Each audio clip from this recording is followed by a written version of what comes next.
ghostly apparitions, UFOs, aliens, and mysterious creatures lurking in hidden depths around us. These are the mysteries which baffle, yet pique our curiosity. Will we ever prove their existence? Welcome to Paranormal Experienced Radio.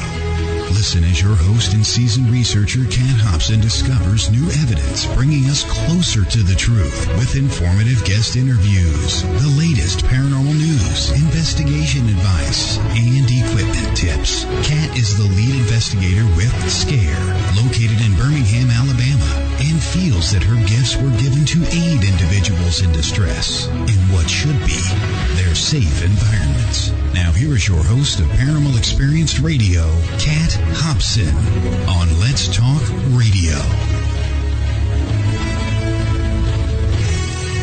Good evening. Welcome to Paranormal Experienced Radio. I am your host, Kat Hobson, and I just want to tell everyone that I am so pleased about tonight's show. This particular guest is someone who is fast becoming a friend. I enjoy him. I enjoy learning about his locations. I've spent so much time researching them, and it's just been really neat to get to know him some. And Robbin Terry, no further ado, welcome. How are you? I'm doing great, Kat. I appreciate you having me on. It's been a lot of fun waiting for it, and so we're here together tonight. I know, and that little teaser interview that we did at Scarefest last year just whetted people's appetites for learning more about you. I've had so many people say, "Who was that? What does he do?" And it's just fun to say, well, he owns some of the most haunted places that I've ever heard about. So they just think that's the coolest thing. And what was even more fun was that I aired that over the Halloween show. So that was a good time. Yeah, that sounds like a spooky time to do it for sure. Well, it was right by the Key West Cemetery, so that was even better. And I actually saw an apparition because there was a person riding a bike that went by me and never showed back up. So that was pretty neat. Just a bonus. It was. And not nearly as much fun as, well, actually, it probably was as much fun as all the people that wind up showing around your places. So, you've been a salesman in insurance forever. You've done all kinds of stuff. You have one of my favorite vehicles on the planet. And, now here you are with haunted locations. How did you get interested in doing paranormal things? It just seems so off the beaten path. Yeah, it's, I've never been one that's really kind of gone down the straight highway with, as far as my profession of being in the insurance business. But we ran a haunted house at the building that I owned for about 10 years. So I kind of, the haunted stuff kind of goes alongside of the paranormal. And I had a couple of girls one time come over from Midwest Paranormal Society and asked me if they could do an investigation here at the building. And so I figured, what the heck, why not? So, so they actually did the investigation here at the theater and called me up a couple of weeks later and said, we really didn't get anything, I don't think, but, we'll let you know. So they called me about a week or so after that and said, we need to come over and talk. And some of the stuff they got was really very cool. And it didn't really surprise me because, I was building my office in the theater in the front of it. And when I was building that, we had a lot of experiences with motion sensors and motion lights going off and on, and just like hearing voices that, there was nobody here but maybe myself, and hearing voices in the building. So that kind of piqued my interest, when I bought the place back in 99. And so when they came out and wanted to do something like that, it just, it made it so much easier just to kind of get involved. And so I joined their team and started doing some stuff with them. And, it's been a lot of fun. And, we just kept compounding, with things, doing everything from then on.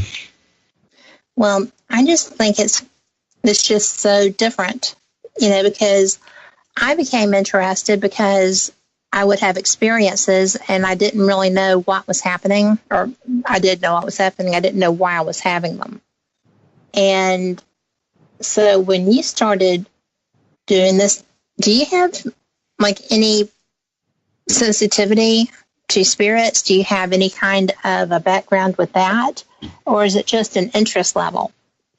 No, it's all interest because I'm about as sensitive as a rock, and so that's what my producer says he is. But when I go out to places, then people I've investigated with a long time and that have known me for quite a while, even before investigating with them, if something happens to me or if something comes across or I get touched or something along that line, they kind of put a lot of weight into it because first off, I would rather go into a location and say, I've never felt a thing. I didn't get anything than ever making anything up. And, I'm a skeptical believer.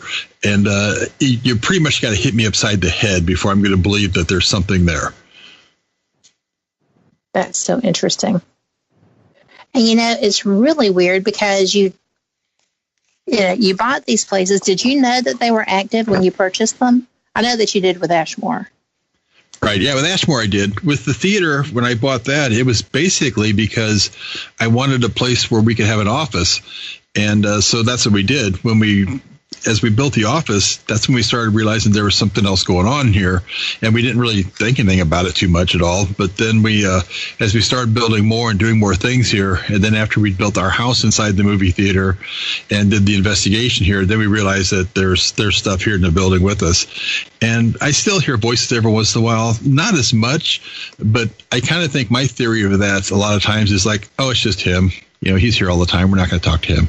And so I don't catch a lot of voices like I used to, but every once in a while I hear something. Well, something that I found fascinating was when you started doing the investigations at the theater, you actually built your home there. Right. Yeah, I bought the theater in November of 99. Right. And after we were here for a couple of years with the building and everything, I told my wife, I said, we're here all the time. We ought to just build a house inside here. And she's like, well, there's no windows. And I think you just cut those out of the concrete block. No big deal. And so about 6,000 pounds of concrete block later, we have windows in the building. We build a 2-story house inside here, and we live here. And it's haunted. We have a ton of EVPs we get out of here every time we do investigations, but there's nothing here that bothers us. Right. We've had that one situation that's came up over the last few years that we've encountered here in the building, which is really, really baffles me still to this day. But it hasn't bothered us. So hopefully. Well, what is it that baffles you? Well, and I don't know if I ever mentioned to you when I was here and talking to you down in Birmingham, but we had, I was doing, it's kind of I'll try to make a long story really short, but we did you can make it long. It's okay. Okay. We've got 2 hours. Oh, all right. And I like the details because, like you said, you're not sensitive as a rule. So if there's something that intrigues you, I want to know about it. Sure. Well, what we were doing is I call them newbie nights. I had about 10 people here that never investigated before. And so they were coming out. We're doing an investigation here at the building. And so we started wandering around the building. And I always take a recorder with me when we do the session, when we walk around, take a tour, and I record everything. So when we get done, it takes about 45 minutes to do that. And when we're finished, I set up a system where I've got 12 headphones all plugged in together that everybody can listen at the same time. And we'll come back and listen to that recorder, and we just listen for, we picked up any EVPs on there. So while we're doing that, which is going to take another 45 minutes to an hour, there was 3 friends of mine here that are sensitive and psychics, and they said, hey, since you're going to be doing this, we're just going to wander around the building. And my wife said, my wife decided that she's going to take a walk with them because, as she says, what could go wrong? I'm with psychics that can see things. So they go into the building and they're walking through, and they get to one area, the first area they come to, and the one psychic said, I'm getting a feeling of digging. There's a lot of digging going on and digging. And he asked her, it's like, what's underneath here? And she's like, well, it's like basically down to the basement. Underneath the floor here is down to the basement area. And so he's like, all right. He's like, I'm also picking up on the Duke. And for those that don't know the the old actor, the Duke, was John Wayne. And he's like, I'm picking up on the Duke. And so he was sitting there and he kept looking at it. And we actually have some 45 records on a ceiling in one of our rooms in our house that I did the whole ceiling out of 45 records. And he's like, he said, the song It Ain't Me by Creedence Clearwater is just running through my mind like crazy. And he's like, so I'm not sure what that's all about, but he said that, that song's just coming through my head. And so they went upstairs into basically in our second floor of our living room area. And he was wandering around up there and he's like, there's this armoire has a lot of energy attached to it. And he said, it's really strong. And he said, you just need to kind of watch that energy attached to that armoire. So Norma, they decided to go on downstairs and he said, all right, he said, they're going to go into the basement area. And he's like, all right, I know that you had a haunted house here. So I think my mind's fooling me thinking that because I'm seeing clowns in this haunted house and I know that you have clowns. So I'm not too worried about it because I know there's clowns there. And so he said, we're going to go down to the basement. And he's like, I'm also seeing a jail cell. He's like, I'm picking up on a jail cell in the basement. And so they walked down. Well, we actually had a room set up down there that it was kind of like a laboratory. Well, I had a Jacob's ladder in there, which is about 50,000 volts. And we set it up behind bars, which looked like a jail cell. And so, because I wouldn't touch it, obviously. All right. So we had that down there. And he's like, okay, well, there's the bars and the jail cell that I was seeing. And they wandered around a little bit more in the basement. And he's like, okay, here's the clowns. He said, which I thought I saw, but he said, I think subconsciously I thought you were going to have clowns here because you had a haunted house, which they kind of go together. But then he said, I've seen a lot more digging. He said, there's a lot more digging going down here in the basement. And he's like, I don't know why. He said, but there's just digging going on. He's like, is Robbin Terry digging down here? And Norma's like, no, not really. I mean, I put some sump pumps in downstairs in the basement, but that's it. So then they decided to go upstairs and sit in the theater room and try to sort it all out. So they're sitting in our theater room and, they're trying to put this all together. It's like, what's the Duke and the digging and the jail and the clowns and all this stuff have to do with anything? And at that point, Patty, one of the other psychics that was there, Norma, my wife, is sitting on the floor back by the double doors that come into the theater room. And she told us, like, Norma, John Wayne Gacy is sitting right behind you. And she's like, okay. He's like, he's not going to hurt you. And he's in shackles, but I'm not going to tell you what's around his feet. And she's never told us to this day. This has probably been like 5 years ago.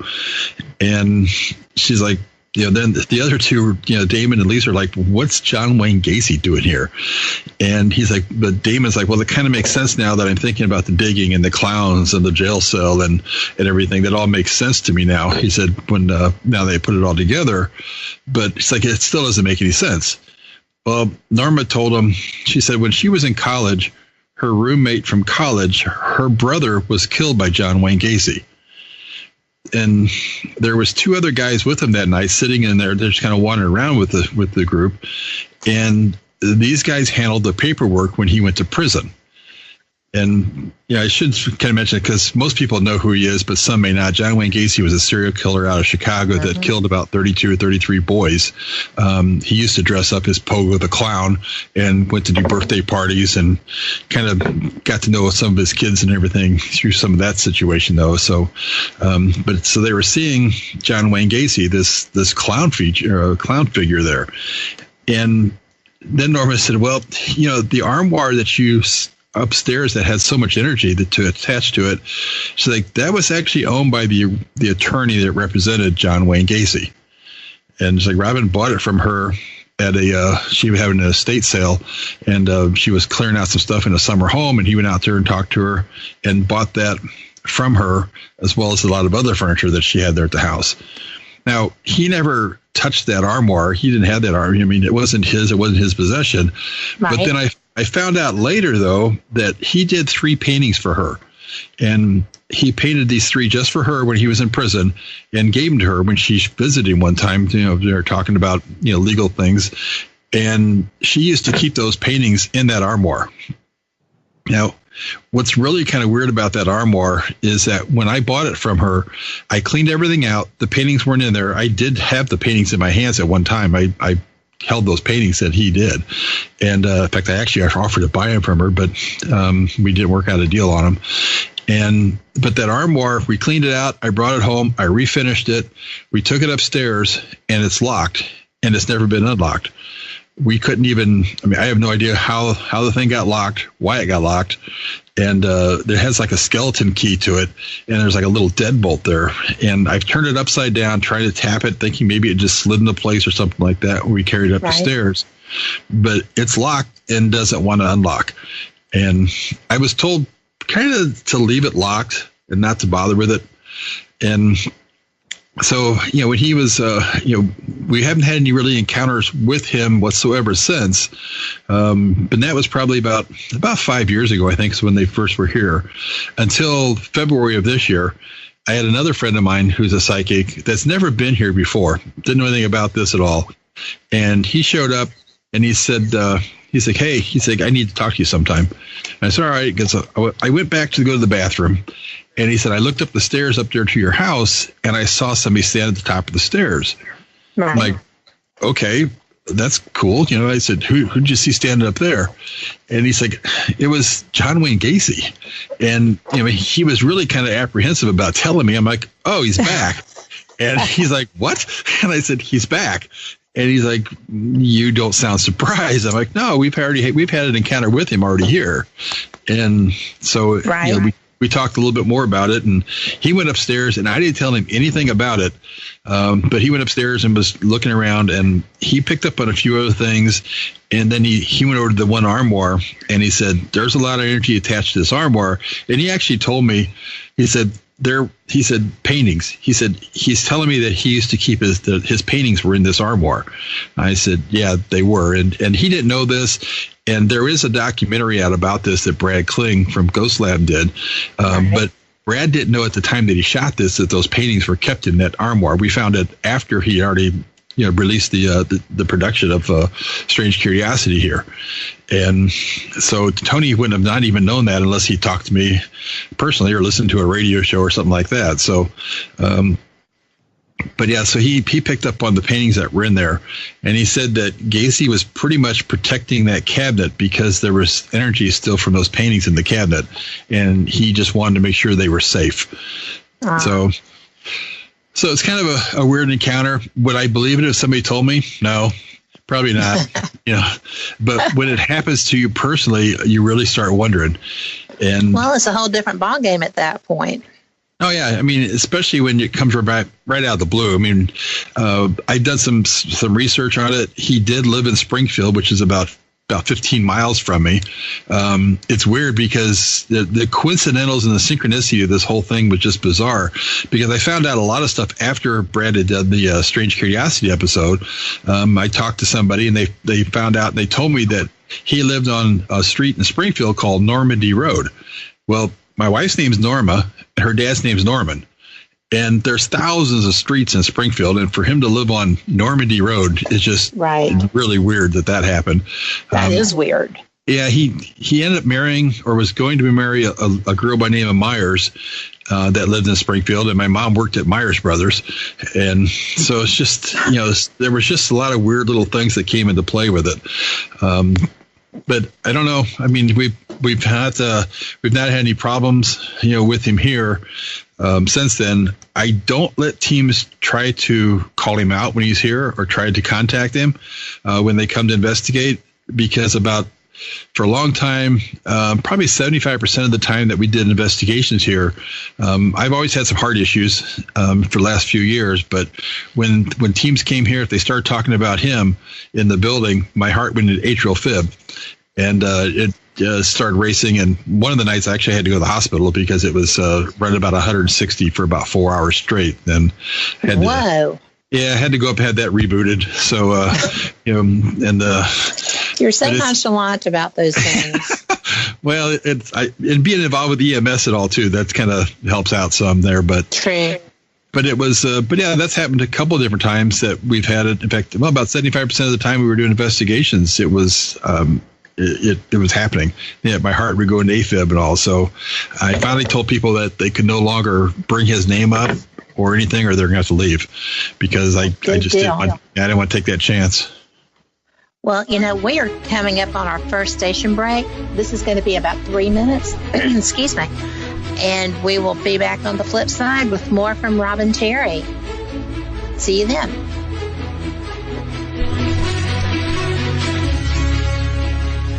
it absolutely, positively has to be the best. WGOG DB Clearwater. Let's talk. Shopping, dining, beautiful lakes and rivers, and a monster? Welcome to Braxton County, West Virginia. Centrally located, Braxton County, West Virginia is the ideal place to visit. Natural beauty and recreation abound with 2 beautiful lakes for easy kayaking and canoeing, and many hiking trails. Did we mention the Flatwoods Monster? That's right. Visit Braxton County, West Virginia's Flatwoods Monster Museum and not only learn about the Flatwoods Monster, but walk in the same footsteps as the people who witnessed it. Nearly all of our attractions can be found within a few miles of Interstate 79.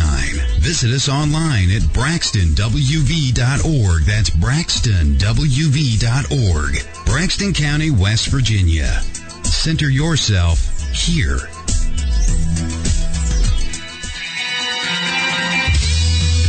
Your Monday nights just got better. Tune in to ParatalkRadio.com. We are your paranormal talk. On the air, on the web, and in the field. We have guests from all over the paranormal world. We discuss ghosts, hauntings, Bigfoot, UFOs, and more. Check us out on Facebook Live on Monday nights at 8 p.m. Eastern at Facebook.com/ParatalkRadio. Remember, wherever there is darkness, there is always the light. ParatalkRadio.com. If you've ever wondered what your dog, cat, bird, or any other animal is thinking or trying to tell you, now's the time to crack their code. Make this year the year you learn telepathic animal communication and begin using the intuitive and psychic abilities we all have to connect with other species. The free website Speak Good Human is the perfect place to start. Speak Good Human is the internet's largest free animal communication practice site. It features tips, advice, how-tos, and more than 100 animals ready to help you practice and build your skills through telepathic conversation. And each February and August, you can join the thousands of other learners worldwide for the Animal Communication Practice Challenge, when you'll get daily encouragement, inspiration, and camaraderie as you pursue your dream of talking with animals. Get in on the conversation at www.talktoanimals.weebly.com. That's talktoanimals.weebly.com. Or Google Speak Good Human. Not only will your companion animals thank you, but you'll finally be able to hear it.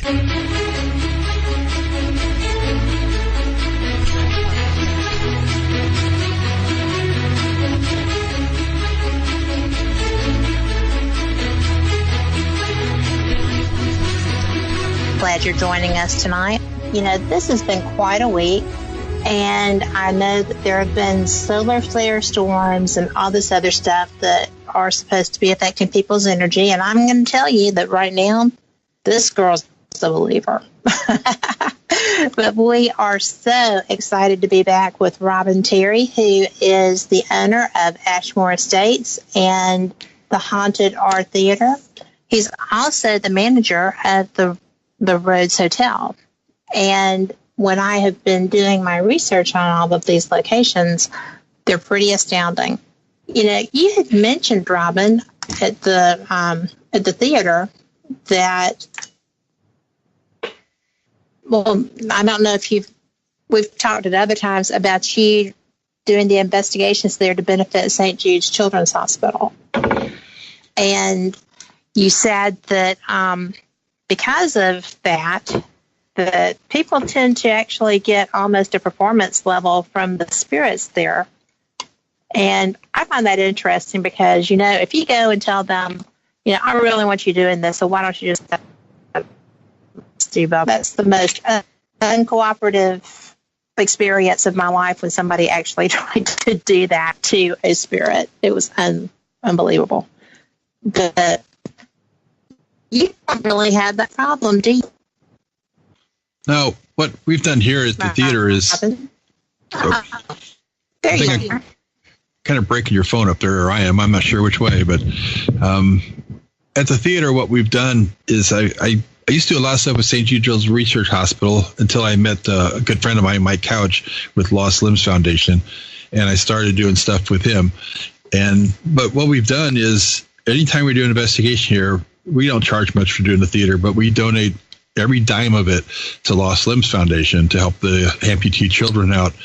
And at the beginning of the night, when we start taking everybody around, I always tell the spirits in the building that these folks here have made a donation. We're going to send it on to help children that have our amputees, and we appreciate anything you can do to help them out, let them know you're here, and talk to them. So that seems to work. I don't know that it's actually working, or if it's just they're going to do it automatically. But I did have a friend of mine one night with Riverbend Paranormal, and Brian Murray was here with his team, and they've been here so many times that they came in and I said, "You want to do a tour?" And he's like, "No, we don't do that. We're just going to get going." I'm like, "Okay." So I went in my office and sat down like I normally do while they're investigating, and he came in a couple hours later and said, "Man, things are quiet tonight."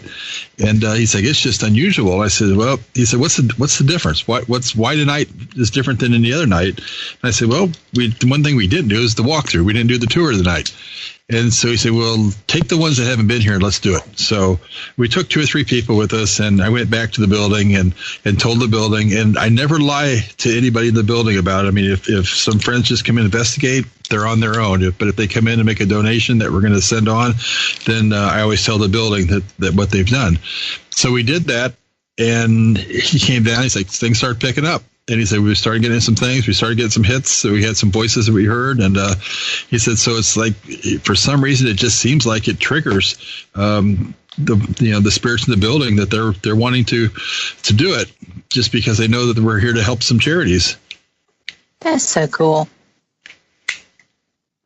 But I think that's one of the neatest things about you, is that everything that you do basically is just for charities. And, you actually do all the things. Have you ever turned anyone down? Not that I really know of. And I mean, if it's something that I feel comfortable with doing, then I'm going to try to do it. And I mean, if it's a charity that I'm not familiar with, or I've just never really had any interest in it, possibly, just because you can only do so much. And even like with Ashmore and all, I mean, that's a friend of mine, Tim Miley. He puts on an events all the time called Pawgraphs, which he does. Basically, he goes out and raises money for rescue shelters in the areas. And so I talked to him last year, and I said, "Hey, Tim," I said, "we've never done an event at Ashmore Estates." I said, "I'd love for you to come down and do one." And he said, "Well, let me know what it's going to cost. Send me the numbers and everything." And he said, "I'll see what I can put it together, see what it costs to do it." I said, "Well, I didn't plan on charging anything." And he's like, "What?" I said, "No." I said, "You can have from Friday night to Sunday. It's the building's yours. Do what you want." And I said, "You can put an event on." And he said, "You've actually almost got me in tears right now." He said, "Because nobody's ever offered that much to me to do something like that." I'm like, "Well, you're doing something to help, animals and dog rescue shelters out and all." And I'm like, "I'm not going to charge you." So he's coming down, and they're doing one in June. Is that the photographs? Right. Yep. That's the one. Oh, everybody I know who is participating with that is so excited about it. And you tell him that I am one of the biggest dog rescue people, and I would not mind volunteering my time to help with that too. I think for next year's or whatever works for him. But I think that is just wonderful. Yeah, he goes around and puts them on quite a bit. I mean, they've raised quite a bit of money at different places and all, and he's hoping he can really break some records at Ashmore because there's no expenses involved. So, he doesn't have to worry about taking anything out, to pay for anything. So he's coming out and doing that. He's got quite a few people coming out to to be part of it, and so I'm kind of looking forward to it. I think it's going to be a lot of fun. Well, I think it is too, and I'm excited for that. I hope he makes all the money, because that's just too cool. Now, you had mentioned Brad Kling when he came out to film Strange Curiosity. And how did that come about? What was it that drew him to that? Well, when he came out to the theater to do it, we actually, I met a girl down at Memphis at St. Jude Children's Research Hospital. We had the Mystery Machine down there one weekend, and took it down there to take it to St. Jude just to let kids come out and see the van. And we met this girl down there who was just getting ready to graduate high school that year, and we kind of hit it off pretty well and all. So Norma and I were down there with her, and she sent us an invitation to her graduation, high school graduation. So I told Norma, I said, hey, I said, you want to fly to Texas and go to graduation? So we did, and we decided to do it. So we flew down to her high school graduation, and while we were down there, I said, well, Brad Kling's not too far from here, Brad and Barry. I said, so let me see if I can get a hold of him. So we got a hold of Brad, and we had dinner with him, and we were telling him the whole story about what was going on. And he's like, this is perfect for what I'm doing with Strange Curiosities, and because I want stories that are like, how could this happen? He's like, what can make this, not so much the paranormal side of things, but this just doesn't make any sense. How can stuff like this happen? So they drove up from San Antonio, Texas, about 16 hours and shot the episode here over about 3 days. And it was pretty interesting because their crew caught some stuff that they didn't plan on catching. When you go to something here and do this, you're expecting just to come in and do the story and walk out. And one of their crew members was really, what we did, they were downstairs shooting B-roll, just basically shooting some pictures and some photos and everything downstairs. Yeah. And while they were there, I have security cameras throughout the building. And in the area they were shooting, they were talking about putting dolls up and showing different dolls, because I have a collection of dolls, and so they were going to take pictures of these dolls, and they're talking about which one should we put up next. And there's a voice comes through my security cameras that we captured that says, "I'll show you one." And really? It was as plain as day. And I mean, you didn't have to do anything to it whatsoever. It was just a Class A EVP that came through my security cameras. And because while they were down there shooting, then a couple of days after they got done shooting down there, I went upstairs and started listening to everything just to see if anything picked up by chance. And sure enough, that popped up there pretty quick. And so Gio that was here, he was their photographer, and he basically just said, he went back to the back of the building and sat. He said, I've done abandoned hospitals. We've done, places that were just desolate, just nothing there whatsoever. And he said, I come here into your house, and he's like, I pick up something that's talking to us. And he said, it just, I can't handle that. He said, it's just more than I expected. So it took him a little while to get himself together, just because he wasn't expecting something like that to come through. Right. Wow. Well, I know that, I admire their work. I think they do such a great job. And I just find it fascinating that he was taken aback, or people that worked with him were taken aback, because they experienced so many things. It just seems odd for that to bother them at all. Yeah, I think it's the setting. I think when you go into an abandoned hospital or something like that that's just really creepy, you expect that to happen. But when you come into some place, you're like, this is his house. This is kind of cool. Okay, let's go ahead and shoot this. And then you have that experience. It's like, wait a minute, this shouldn't happen. It's kind of like people that go in to investigate locations, and the place is really nice, and they're there's nothing here. It's too nice to have anything. It's like, that doesn't make any difference. No, there's nice places too. Yeah, it's like, it could be just the grounds that are there. It could be anything. So there's no reason for them, to suspect that you're not going to get something in a brand new structure. Well, because it's the land. Right. I mean, quite often we get called to investigate fairly new homes all the time, as well as ancestral ones and, things that are handed down. But it's never failed that if somebody is having pretty intense experiences, there is land history that backs up some of the things that they're seeing or hearing. So It doesn't, like you said, it doesn't have to be ancient and decrepit. No, that's what, I tell people when they go out to investigate, even like at Ashmore or even here, we've got rooms set up basically for people to, to put their equipment in and stuff like that. And they never investigate that area. Like, I'm not telling you this area is free of ghosts or free of spirits or anything. You can investigate in here. There's probably stuff happens here, but they all like, oh, I'm not investigating there. That's like the safe zone. So they skip that. There are no safe zones that are guaranteed. Nope. And one of the spots, the busiest spots out at Ashmore is the team room area that we have set up, and most people don't investigate in there. That's odd. The fascination for me with Ashmore began with Christopher and Rachel talking about it, and the pictures from it, and the wedding, and all the things. And I didn't realize when I first met you that you were who owned that, because it was just a crazy week for me. And I didn't really get a chance to sit down and talk with you much. And then at Scarefest, when I actually did get an opportunity to speak with you, it was just crazy busy. And all these people were right in the middle of,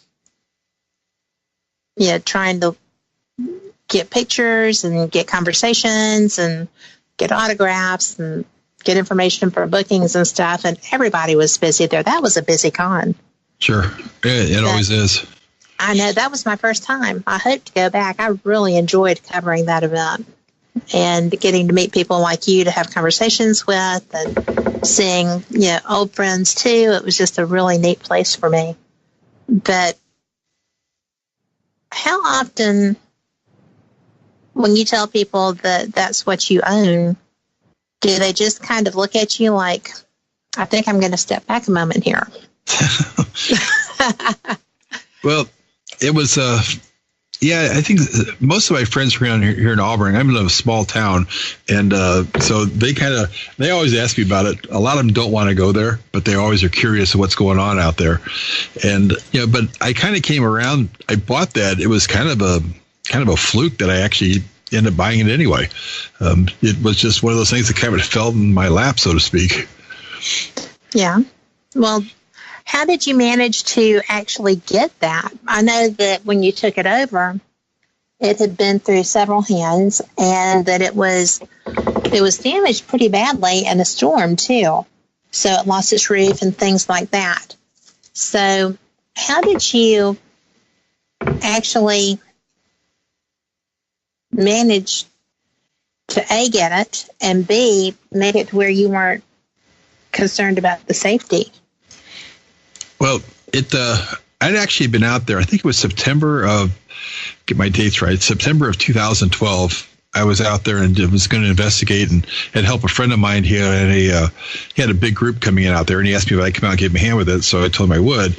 And when I got out there, you really didn't. I mean, there was so much haunted house stuff in there, you couldn't even get around. I said, so we couldn't even keep track of the people that were there.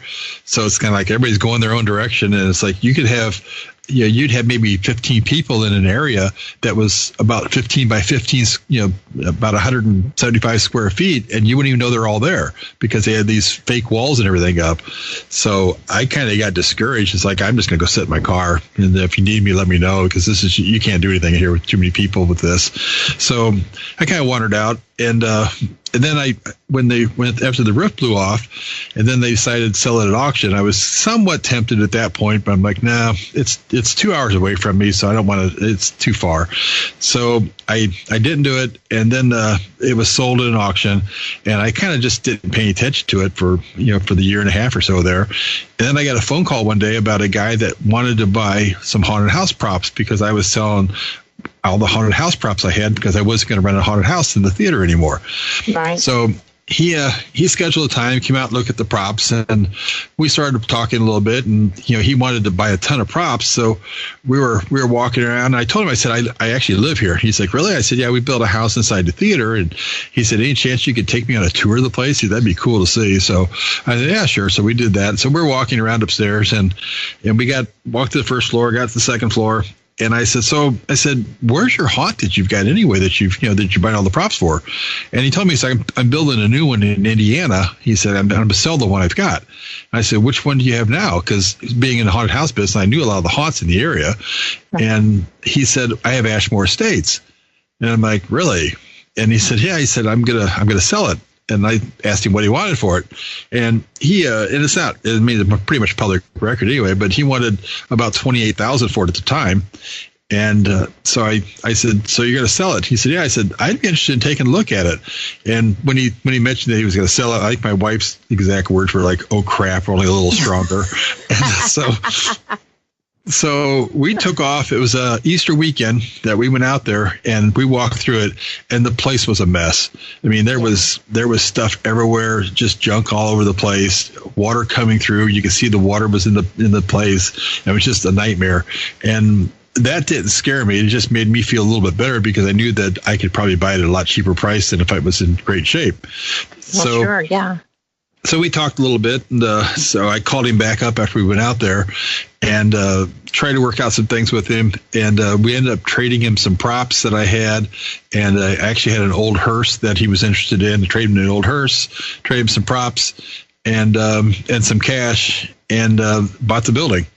But I mean, it needed a lot of work, and I was hoping. I mean, there was no roof on it. There'd been no roof on it for a year and a half. The roof blew off. He didn't bother to put anything. Didn't bother to fix it. Did nothing with it. It really had been untouched since the day he bought it at the auction. There was no windows in the building. All the windows were broken out. There was no way to secure it. I mean, it was just bad. And so when I bought it, I went out there and I kind of, I think I told about 10 people that I was buying the place. And I posted on Facebook the day I bought it. I said, the only thing cooler about owning one haunted location is owning two. And so I posted a picture of Ashmore Estates, and I think my phone blew up. And the battery was drained in about 15 minutes because people were calling me and sending me messages and everything about it. And I actually had some friends that came out and helped me that day. They came out the next day. We closed on a Friday. Saturday morning, they showed up. We started cleaning the place out. The next weekend, we had more people showing up. We couldn't have done what we've done had it not been for the people in the paranormal community, because they were out there so much and helping us with so much of the place. I mean, it was amazing. I was hoping to have a roof back on the place by September, and we actually ultimately had it on June 1st. So it didn't even take me 30 days. Wow. To get it. Now that's paranormal unity. Yep. I mean, I still had the regular job to take care of too, but yeah, I had people showing up, and in fact, my son and I were up there working on the roof one day, and I told him, I said, it's been a long 3 or 4 days I've been out here. I said, I think I'm going to quit about noon today. And he's like, yeah, that's cool. That's when the time I need to head back to Wisconsin anyway. So we're just about ready to come down off the roof, and there's a white van pulls in. And I'm like, I have no idea who this is. So all of a sudden, there's probably 8 to 10 people got out of this van, and they're like, hey, we thought we'd come down and give you a hand. So I stayed on the roof for about another 4 or 5 hours that day, and worked up there. And those guys helped me out quite a bit so we could get the roof done. How great is that? Yeah, it's been great. We couldn't ask for more help than we've got. It's been fantastic. Well, did people just come from everywhere, though? Because your reputation is astounding. And did you have teams coming together to do that? I know that we have that happen sometimes when we have storms and stuff here. People come from everywhere to help. But were they just so excited to be able to help you? I think a lot of them were there there was one day we had, I think, 22 people show up, and I think I knew 6 of them. And so it was just people I didn't even know, but they knew the history of the building. And I think a lot of them were like, somebody's finally doing something to this place. Let's go help them. Because it sat for so long deteriorating. And I mean, I've got a good friend of mine now who I never met until I bought the place. And he said, another guy told him to come out there. He's like, I think you need to come out and talk to Robbin. He's like, I don't want to go out there. They're just trying to make money with that place and all they're going to try to do. And he's like, no, you need to come out and talk to him because I think you'll find out something different. So Philip came out and talked to me, and I showed him what I was doing, what I plan on doing. And we've become really good friends. And he's been out there numerous times to help me. And, it's the place builds friendship just by people coming out and doing things out there. Well, I think that's wonderful. And, I hear our music. We're up against our second station break here, and we'll be back in 2. We'll catch you on the flip side. Back with Robbin.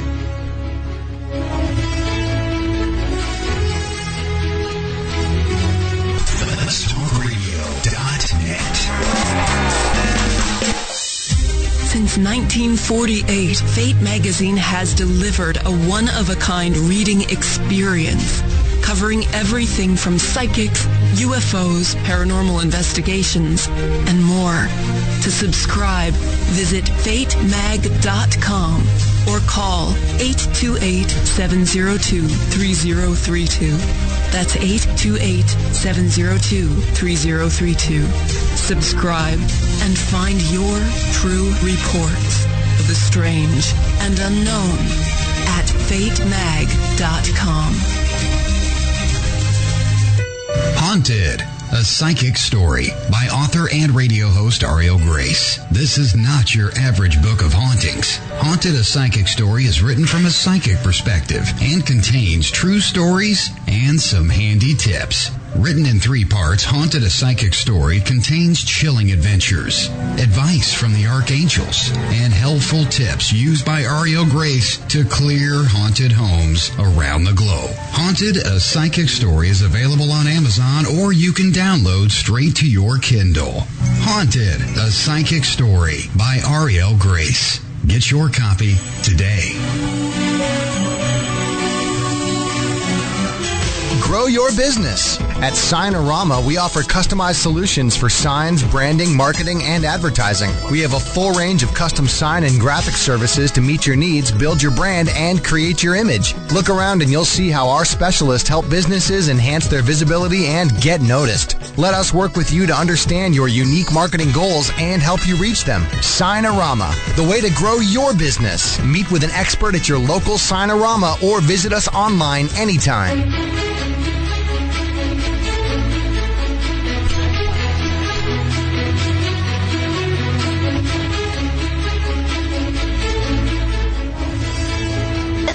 I am Kat Hobson, your host, and I am having the best time talking with Robbin Terry. Robbin owns haunted locations in Indiana, and he is, that's right, Robbin? Yeah, well, the Rhodes Hotels in Indiana. And actually, I don't really necessarily own that. What I did is Lost Limbs Foundation. It's a great charity I do a lot of work with and help with. And Mike Couch is a super friend of mine. And when that place came up for sale, they couldn't afford to buy it. And I was looking at the idea of possibly trying to do something to help them down the future. So what I did is I basically gave Lost Limbs Foundation the money to buy Rhodes Hotel.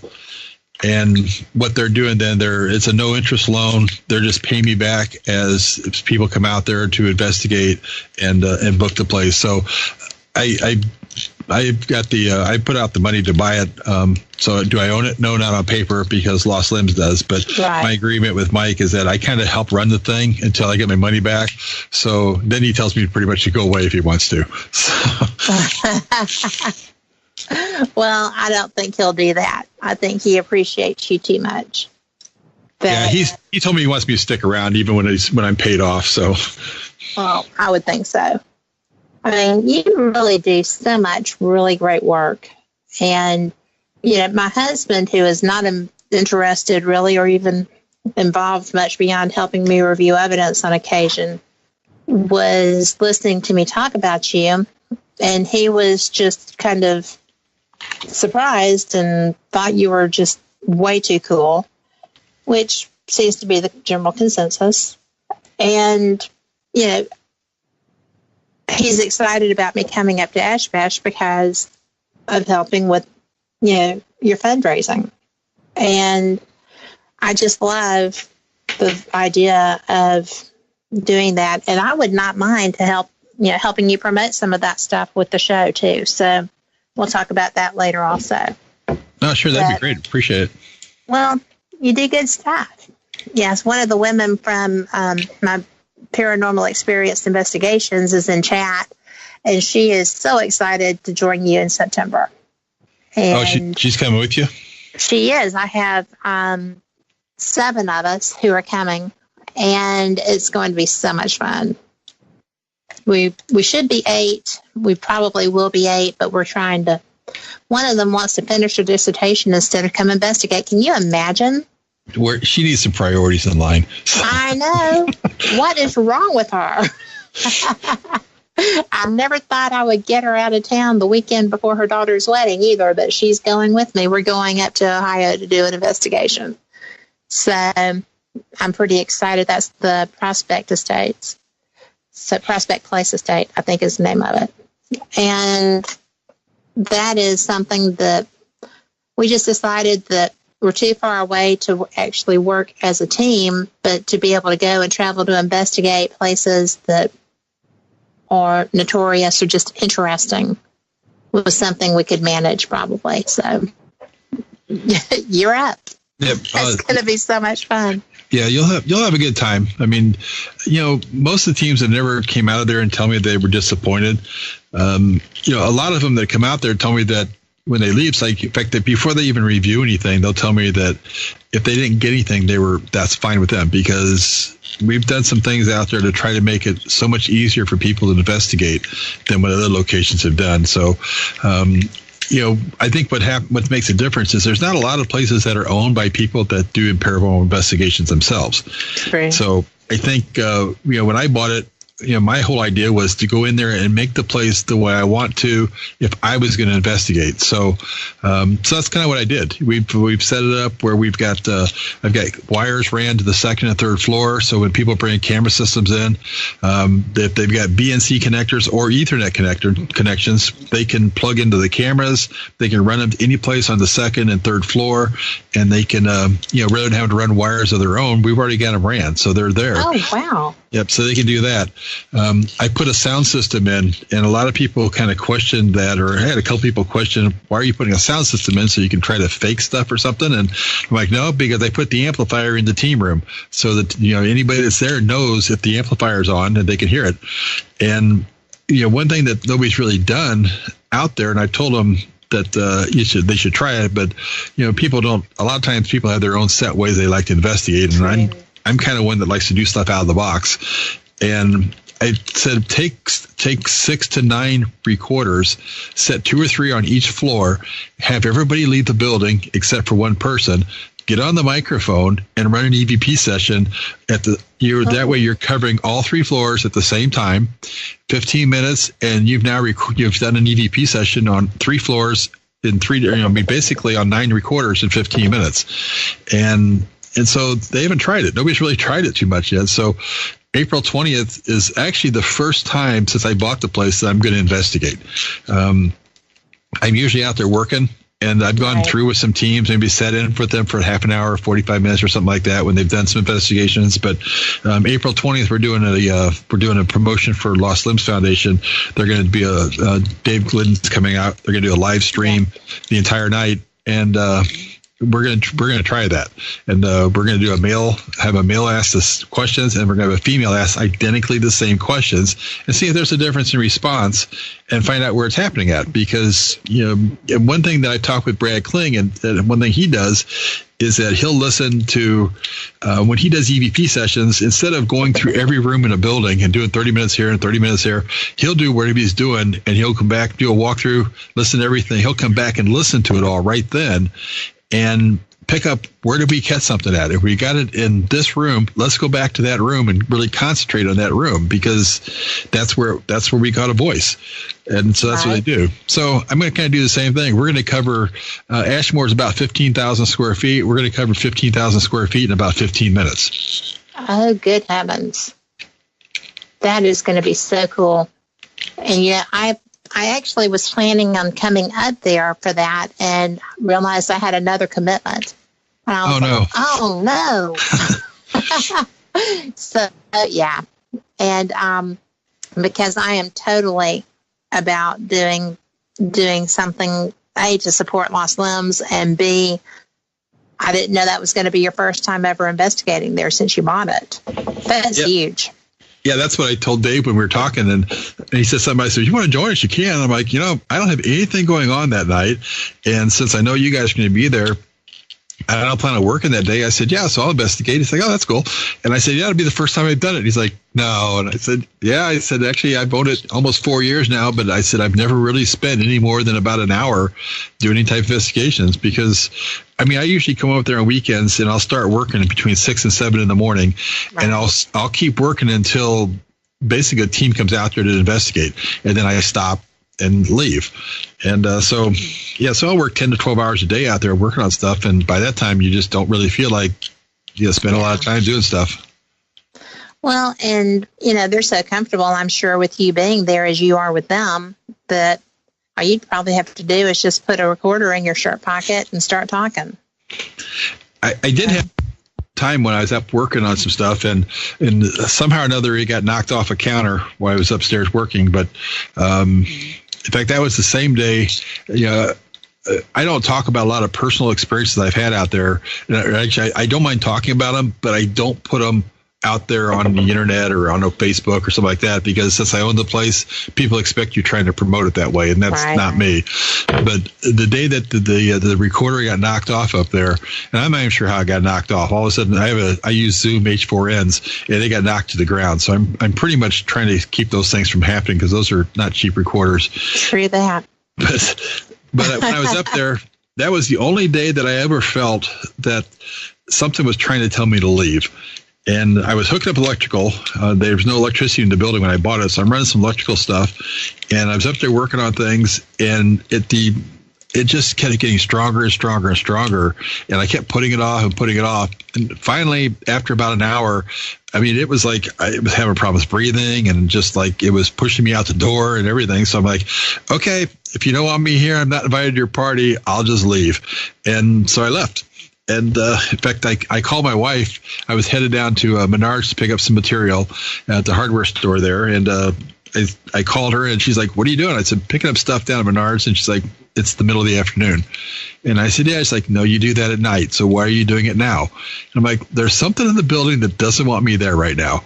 And so I'm leaving. Now, of course, when you tell people that, they're like, "Oh my God, it's that demon that that when the show is seen out there." I'm like, "No, I think it's probably something trying to protect me." And I look at it just the opposite way. You can look at it that it's something mean, something cruel, or you can look at it that there's some reason. I've been there for a month, nothing's bothered me. All of a sudden, they don't want me in the building. Maybe there's a reason they don't want me there, or maybe they thought I was going to do something wrong wiring wise, and they were trying to protect me to come back later and do it when I would be more open-minded about something. So I left and have not had that situation since, and that was May of 2014. Wow. Yeah, when we come back, we are going to have to discuss some of the shows that have come through there, because almost everyone has. And it's an interesting thing. I have a friend who worked at the Sally House, and friends who work at Trans-Allegheny and all these other places that everyone is just drawn to. And it's always interesting to hear their perspective when they're having a discussion about random things. So it's just one of the things that fascinates me, because people have reactions to their investigation techniques, and sometimes it's a positive, sometimes it's not, but it's just an interesting and fun thing. But I love that the spirits there were trying to protect you, even if it was from yourself, because you just weren't fresh and you were working with electricity. Right. We do have a question for you. And what have you found to be prevalent as far as the activity, historically speaking? And that's from Terry in chat. Yep. We've ran into a lot of times out there where we have a young female. We know that there's a young female in the building. And I shouldn't say we know that. That's what she's representing herself as. Yes. I'm kind of one of those that thinks that there's no way to tell exactly who that is. So I don't like to use names, and I don't like to say that this is exactly what it is. But there's a young female that shows up a lot. And she's had a lot of encounters with people. They feel young female hands in their hand. They hear mommy a lot. They hear a young child. And we've had I know we got to go to break here pretty quick, but we've had an encounter with another young girl a living young girl that's had encounters with her. So when you get back from your break, we can talk about that, because that's been a phenomenal story. Yes. And that being said, we will be back. We are going to be gone for 5 for our top of the hour news break. Here's hoping that there's a little good news today. Always a good thing. And we'll be back on the flip side with Robbin.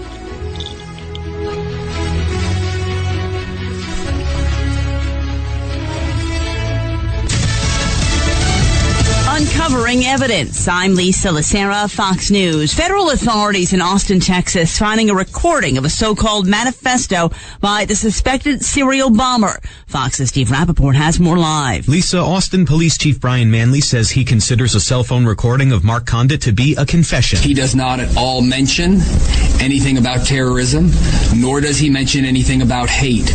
But instead, it is the outcry of a very challenged young man talking about challenges in his personal life that led him to this point. The 23-year-old blew himself up as SWAT officers closed in on him. Authorities have yet to determine whether Condit acted alone in the bombings that killed 2 people and injured 4. Lisa? Steve, Republican Rick Saccone conceding the special congressional election in southwestern Pennsylvania to Democrat Connor Lamb after the GOP considered a recounted legal action.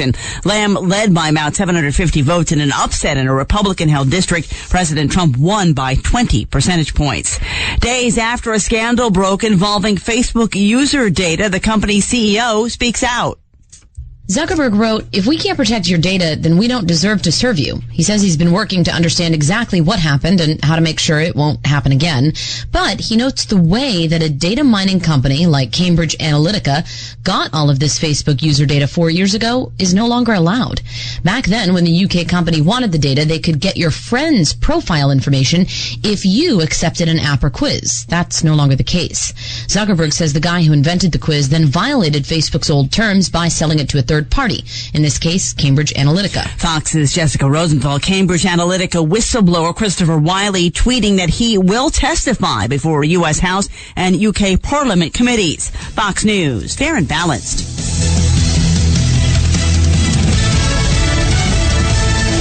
Are you hiring, posting your position to job sites and waiting for the right people to see it? ZipRecruiter knew there was a smarter way, so they built a platform that finds the right job candidates for you. ZipRecruiter learns what you're looking for, identifies people with the right experience, and invites them to apply to your job. These invitations have revolutionized how you find your next hire. In fact, 80% of employers who post a job on ZipRecruiter get a quality candidate through the site in just 1 day. And ZipRecruiter doesn't stop there. They even spotlight the strongest applications you receive so you never miss a great match. The right candidates are out there. ZipRecruiter is how you find them. Businesses of all sizes trust ZipRecruiter for their hiring needs. Right now, our listeners can try ZipRecruiter for free. That's right, free. Just go to ZipRecruiter.com/newscast. That's ZipRecruiter.com/newscast. ZipRecruiter.com/newscast. ZipRecruiter, the smartest way to hire.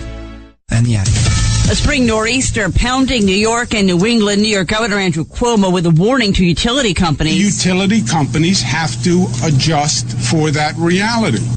Parts of New England expecting up to a foot of snow. Millennial parents more willing than ever to choose baby names that are gender neutral in an attempt to head off sexism and an effort to embrace gender fluidity in their children. The parenting site BabyCenter.com says they're definitely seeing more conversations about it. The Social Security Administration puts out a top 10 list of popular baby names every year based on its registrations. Traditional boy and girl names still dominate, but more neutral names have broken through to the top 1,000. A new leader in the list of top places to work. Free cafes, rock climbing walls, massages, and other lavish perks still might not be enough to attract top talent anymore for Alphabet, the parent of Google. Despite being known for incredible employee benefits, Alphabet is no longer tops as the best place to work in the U.S., losing its title to a company known for being frugal and lack of a party-style campus, Amazon. This according to LinkedIn's rankings of the top 50 companies to work in 2018. An editor with LinkedIn notes that Amazon's ascent reflects employees' drive for purpose in what they do every day, as opposed to simply a hope for lucrative pay and extravagant benefits. Rounding out the top 5, Facebook, Salesforce, and Tesla. Hillary Barsky, Fox News. 16 actresses, including Jane Fonda, Sarah Jessica Parker, Reese Witherspoon, and others, urging New York Governor Andrew Cuomo to raise the wage earned by tipped workers. The actress is sending a letter to the Democratic governor as his administration examines whether to eliminate the so-called sub-minimum wage paid to restaurant servers and other workers who make tips. Cuomo has called for hearings on the tip wage to be held around the state. Lisa Lacera, Fox News Radio. We interrupt our scheduled programming to bring you the following conspiracy theory. Humpty Dumpty was pushed. WGOG DB Let's talk.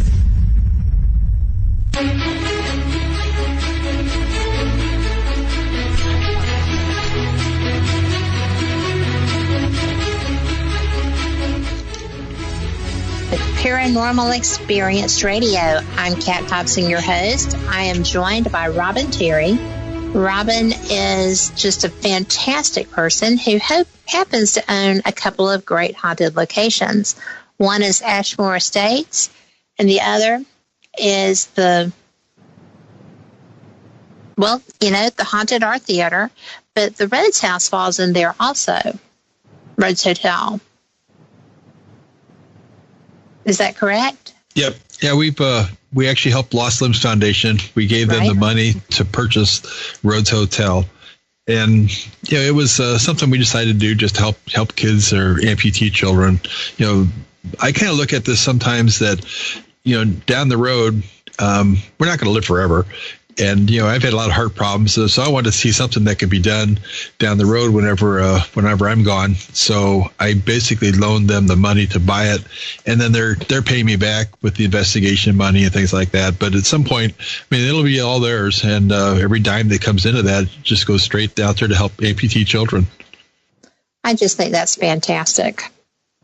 I absolutely do. And before we went to the break, you were discussing a young girl who is one of the spirits, or should present as a young girl, one of the spirits in Ashmore Estates. Right. We had there was a young girl that died just before her 5th birthday. Then this was in the older building before the current building was built. So this was, I think, I'm terrible with years, but I think around 1880 or someplace right in that time frame. Her dress caught fire and she burned up in a fire. Now, that's not an urban legend, because we actually had the actual obituary that talks about the girl that died there at the fire. And wow. So she died in that fire. The fire did a lot of damage to the building. It didn't ruin the building completely. They kept it up for 30 years, which is another story. But then this girl perished, and she was buried at the Ashmore Cemetery in Ashmore, Illinois. And her headstone is still there. We've got a picture of it on our website.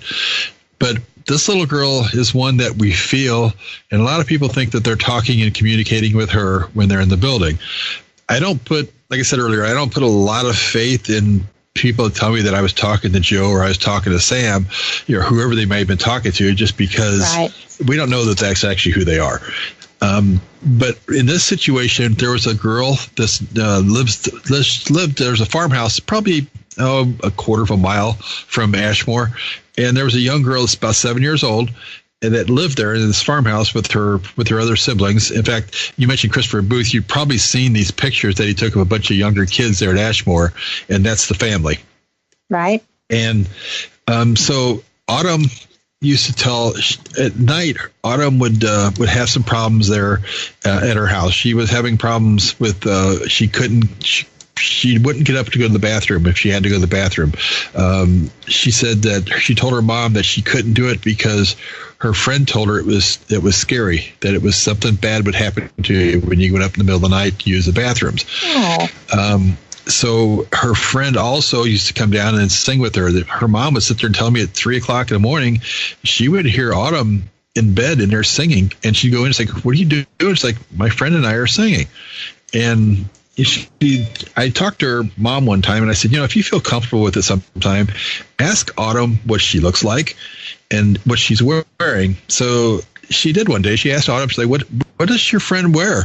Because she finally started accepting, her mom started accepting the idea that, that she sees somebody, then she's communicating with somebody. So she wanted to see what she was wearing.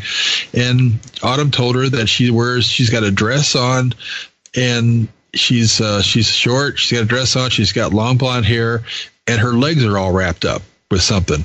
And which to me was basically that probably the gauze or something that they wrapped her legs in when her dress caught fire.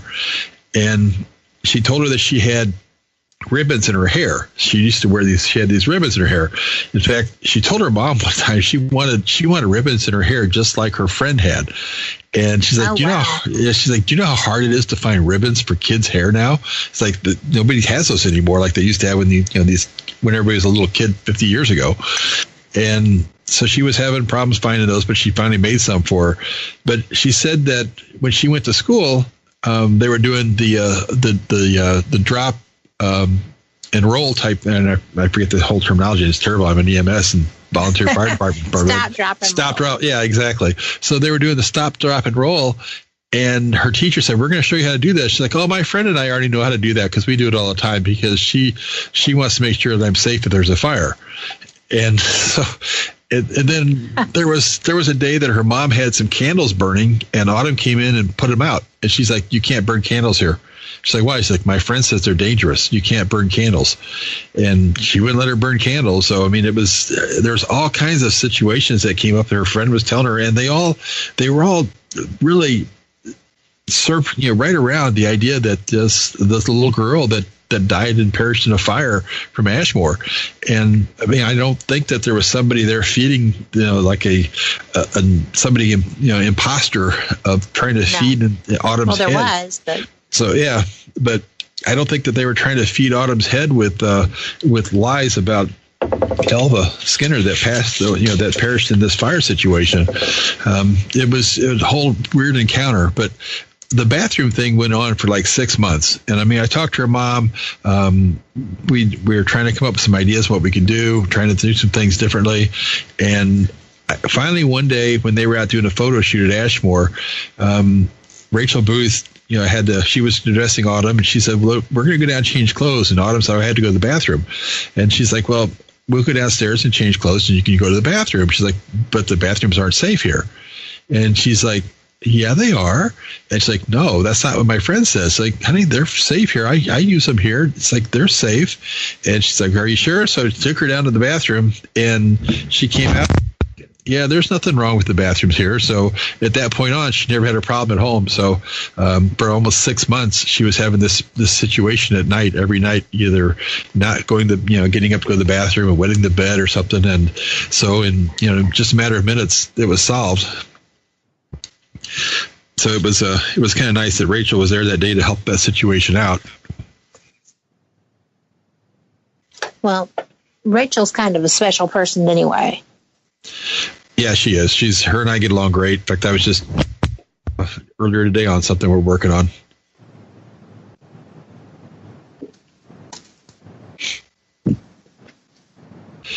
But Rachel's a super person. She's really helped us out a lot there at Ashmore, and we enjoy working with the kids out there. We actually have a day out there that we'll do coming up in May, that we have a Children's Day, that we have children come out there and we talk about the paranormal with kids and talk to their parents and everything. Well, that's really cool. That has to be unusual for a haunted location. Yeah, it is. We've caught some flack about it, but about having a Children's Day at a haunted location, but I kind of look at it this way too. If you can take kids and you can basically train them or really talk to them about what you do and don't want to do at these locations and how you should respect the location and the spirits in the building and things like that, I think you can help the kids out more so than hurt them, by far. Well, I think so, too, because the experiences are real and the interaction is also real. So if you can help without terrifying someone, it's got to be a good thing. Well, and there's so many kids. I mean, the kids are going to do what they want to do anyway, even if parents don't tell them. We were all kids. We all did things that parents will tell you, you can't do that. And like, okay, that's just more of a reason why we're going to do it. So if you can go out and, if you can go out and, if you can go out and help them. Plus, I think we're helping the adults because like in this family here, mom didn't know how to handle this situation. And so I talked to her quite a bit. A couple other people talked to her and she felt more comfortable with it as it went on and just kind of accepted it as a way of life after that. And I think that's what we're doing with the parents. We're training the parents as much as we're helping the kids. Absolutely, you are. And we charge a small amount to do those events, but what we end up doing, we donate 100% of that to Lost Limbs Foundation. It's all done during the day. It's not, we don't go out there and try to scare kids or anything like that. We just have a good time with them. We talk about equipment that we use. We talk about things there, and the kids have a blast. We have 20 to 25 kids show up each time we do one. That many?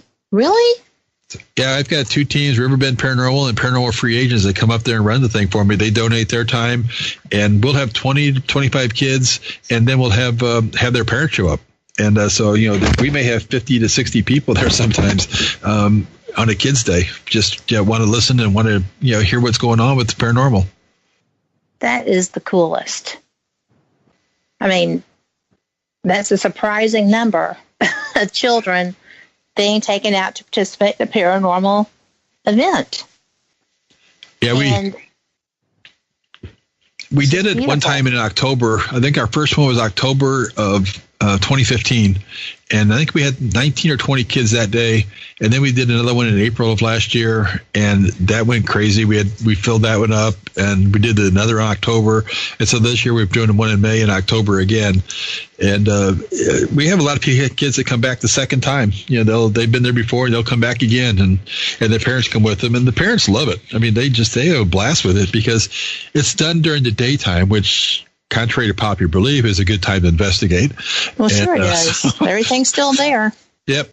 And even more so in locations like mine, because, with a poor farm, at night they were sleeping. And so why would you not want to come out there during the day? Yeah. That's just so cool, though. I mean, just to actually get it grooving and have everything happening that way. Don't you find that there's more activity or it's more visible during the day? Yeah, I think, during the day, that's what I've had most of my experiences at Ashmore, because I'm not out there at night. So most of mine is all during the day. The coolest thing I've ever seen in my life was during the day of 2:30 afternoon while I was on an EMS call with our fire rescue here in town. And, so it doesn't have to be at night. People are missing the boat by not investigating during the day. Absolutely. I know that I go to SLOS all the time during the day because it's easily visible. If you go down to the tunnels, you can see everything that's happening. And, pardon me, and it's just a neat thing. So, I like it. Yeah, there's a lot of people will tell me that, well, I can see shadows. I said, well, you can see shadows during the day. In fact, I don't know how you can walk into a completely pitch black, dark room and see shadows. It just doesn't. I've never achieved that well. Excuse me for the creak. That's just the haunted sounds background. But I am still working on these audio issues as we speak. But the thing for me is that I've never successfully seen a clearly defined shadow without lights with a night investigation. With night vision, yes. But when I go into the tunnels at SLOS during the day, I can see everything that's around me. And, I had a static cam just sitting on top of a box that I had forgotten about. And I got video of footsteps walking through water puddles going away from me. It wasn't just the normal drips. It was actually split. So I wouldn't have seen that if I was there at night. Well, we were out there a couple weeks ago. We did a tour during the day, and a couple of the guys that were on the tour during the day looked up and they saw somebody standing above in the one of the catwalk areas, and there's not anybody up in those areas, and but there was nobody there. But yeah, there was two of them that said they saw the same thing, and I saw somebody standing up there, and that was, I think we met out there at like 2:00 in the afternoon or something like that. So right. It was just during the day, just like other places. That's just pretty fascinating. And we are going to break, and we'll be right back.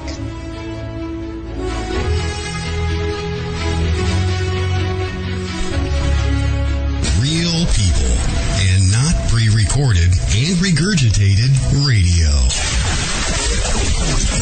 WGOG DB Clearwater. Let's talk. Social media is all the craze these days, and we invite you to give us a visit. Find us on Facebook.com/Let's Talk, or follow us on Twitter at Twitter.com/WGOGDB. It takes just a quick moment of your time, and we'll give you some access to some awesome station goodies, too. Marcella Zinner. Named one of the best intuitive psychics of Tampa Bay, Marcella is ready to change your life. Being a clairvoyant since childhood, Marcella enhanced her natural gifts with a master's degree from the College of Metaphysical Studies and ongoing advanced studies at the Edgar Cayce Foundation. Marcella's passion is to share her gifts with you, with intuitive counseling, past life regressions, Reiki, and empowering workshop events. What are you waiting for? Call 727-785-8780. That's 727-785-8780 to schedule your life-changing appointment with Marcella. Marcella Zinner, intuitive counselor and clairvoyant. Find your answers at marcellaz.com. Haunted, a psychic story by author and radio host Ariel Grace. This is not your average book of hauntings. Haunted, a psychic story is written from a psychic perspective and contains true stories and some handy tips. Written in 3 parts, Haunted, a Psychic Story contains chilling adventures, advice from the archangels, and helpful tips used by Ariel Grace to clear haunted homes around the globe. Haunted, a Psychic Story is available on Amazon, or you can download straight to your Kindle. Haunted, a Psychic Story by Ariel Grace. Get your copy today. While the other stations are run from high-rises in the city, we're programmed from a little bungalow on Windtree Drive. Let'sTalkRadio.net.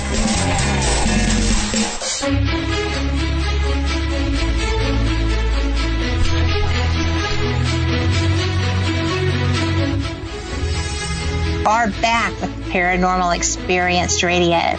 Thank you for that.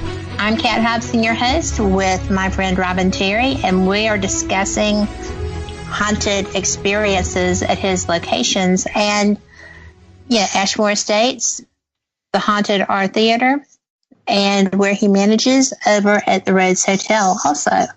So, we were talking about the little girl who was having the issues with the burns and the spirit that was trying to save her from having her experiences. What other things happened there? We've had, there's been other experiences at Ashmore with people. I mean, we've had one guy that just recently, he was investigating in one of the areas that's pretty much new to investigating. In fact, it's actually, no one ever investigated there at all until I bought the place, because you couldn't get into it. And he been investigating for, I think, 15 years or so anyway, maybe a little longer than that. And he was in the room, and they kind of have they have cameras on them when they're watching them in there and see what they're doing. And they told him, they said, if you don't feel like, they tell other investigators, if something's not right and you're in there by yourself, just wave your hand and we'll come and get you, because we're watching you. And that happened to him. He had some issues that came up, some problems that came up. He felt people almost like touching him and everything. And he got freaked out and raised his hand, and they came in and took him out. He's like, I'm not walking out here by myself. And wow. He was just it's really spooked him. So, but that's happened there. We've had, I was actually upstairs on the 3rd floor one Sunday afternoon And we had this when I first bought the building, probably in about June of 2014. And we didn't have all the windows closed in yet. There was pigeons up there, and I was trying to clear them out and get rid of them, and had a pellet gun up there shooting pigeons. And I heard footsteps coming up the back stairs. And then I heard a voice say he's up shooting pigeons. So I walked over the stairs, and there's nobody there. And there's only one other guy on the property. So I walked down to talk to him. I said, so who are you talking to on the back stairs? He's like, I haven't moved from here since you walked in the building. And so, I mean, I heard somebody telling me that I was shooting at pigeons. My wife's actually heard, and she kind of has her bubble that she doesn't want to really see anything or hear anything or anything like that. So she was walking downstairs one day, and she came over. She's like, so you want to tell me who this woman is? I'm like, what are you talking about? And she's like, some woman just yelled, hey, Robbin, and I'm the only female in the building. And I'm like, no idea. So they said, yeah. I said, I'm not sure. But yeah, she heard a female yell, hey, Robbin, while we were there that day. And it's a cool building. I mean, I've had some experiences in there, enough to make you want to go back. But it's also a building that people that come there, when they come, they want to come back. Even if they don't have an experience, they want to come back because there's just that vibe in there that brings you there. When I went out there in April of 2014 and I was walking through the building, like I said, I'm not sensitive at all, but there was something that was grasping at me saying, help our building. And it wasn't like, I didn't get a feeling that they want me to help them because they were perfectly content where they were, but they wanted some help with their building. And actually, one of the psychics that was here when we had the John Wayne Gacy situation told me, he said, you know what it was? He said, the spirits from the theater follow you out to Ashmore. And they were saying, you should see what he's done to our place. There you go. So they're like, we want the same thing. So, and I think that was probably a little bit of truth. I mean, it was like, this guy can help us. He can help our building. And because nobody's done anything to that building. I mean, it's been, when they had the original haunted house out there, they kept it creepy because they didn't want it to look good. Exactly. And so they ended up, all the windows were broken out, and that was fine with them. They didn't care. And I'm like, I can't deal with that. So we covered up and put in 80 some windows when I bought it. And it was a lot of work, but we had the thing completely enclosed by the end of October 2014, and had all the windows in place and everything there. So we replaced a few of them since then because I like ones that I have now better than the ones that I had at that point. Right. But it's just you have to take a lot of pride in these buildings, and if you don't, they're just going to deteriorate. They're not going to be there. Well, I will tell you that I have been in places that had black mold that I didn't realize did until after the fact when I had respiratory issues. And, people laugh at Zach Bagans for always showing up with a mask on, but I'm a believer in them. I carry them in my equipment bag. And I like the fact that you do take care of your building. When you took it over, I have a problem with haunted locations that use the haunted house aspect as their funding, because I think sometimes it freaks the spirits out. Especially if you have child spirits. And I have been through an investigation or two where when you went in to do the investigation, everything was still set up or was being set up because it was getting to be the season. I've been at spots where they had some of their stuff from the Fright Nights up. That's a trip because they have some great props. And do you feel that's a problem for them? I think I can't imagine them liking it. I haven't been to Ashmore. I was out there when they had all their prop stuff up, and I don't know that the spirits really paid much attention to it. I know from my own experience here at the theater that there was a couple times that the spirits in the building were interactive with the event that we were having, the attraction we had going on. I had a lady one day call me while she was over here on a Friday or Saturday night, and she called on Monday and wanted to know why I had a young child working our haunted house. And I'm like, I don't have any young kids working our haunted house. And it's like, I saw her down there. I'm like, ma'am, we don't have any young children. I said, my youngest is like 14 years old. Her dad's in the same room with her. And it's like, no, this was a young girl about 6 or 7 years old. And I'm telling myself, like, I'm wanting to argue with her, but then all of a sudden I realized, like, oh, crap, she's probably seeing the spirit of a child that we have here in the building that we know about. Right. And so I told her, I said, maybe one of those kids brought their sister with them. I'll have to find out. But I hung up the phone thinking, that lady just saw a ghost and doesn't realize it. So I think that sometimes it can be interactive. I wonder if she figured it out. I don't know. I never asked her, and I didn't, because I figured she's probably just going to think I'm lying to her. And right. But she was content with the idea that I was going to check it out and find out why somebody brought their sister in here. But I think that, by cleaning the locations up, doing stuff, I think that makes a big difference. I think with Ashmore, that place was so dark and dreary, throughout the place. And, there was the one room they called Mary's room or Margaret's room, depending on who you talk to.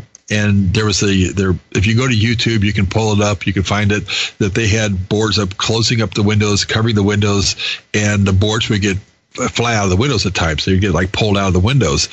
And so that happened one time since I bought it, and it hasn't happened since. But my theory is that the person that might have been pulling those boards out, their boards are still up there, but they don't ever get pulled out. I'm like, well, why should you pull them out when she could go look out 70 some other windows?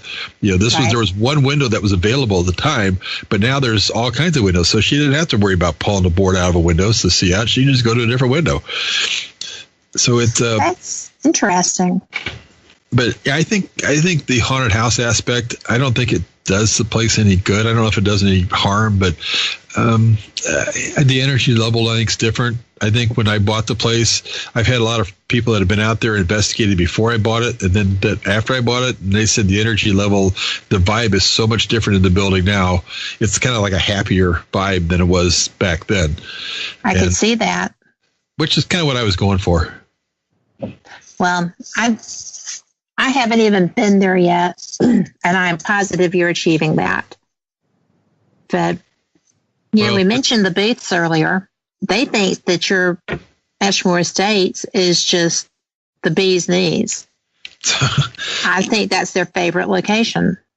Yeah, they enjoy coming out there. I know, in fact, when Christopher contacted me last year and he said something about, he's wanting to do something for Gabriel, his son, for have a birthday party. Mm-hmm. And he said he wanted to do something with a haunted location with Gabriel and all. And we're talking, and I said, well, you can have Ashmore. I said, I know it's 3 hours away, but come on up, you want to.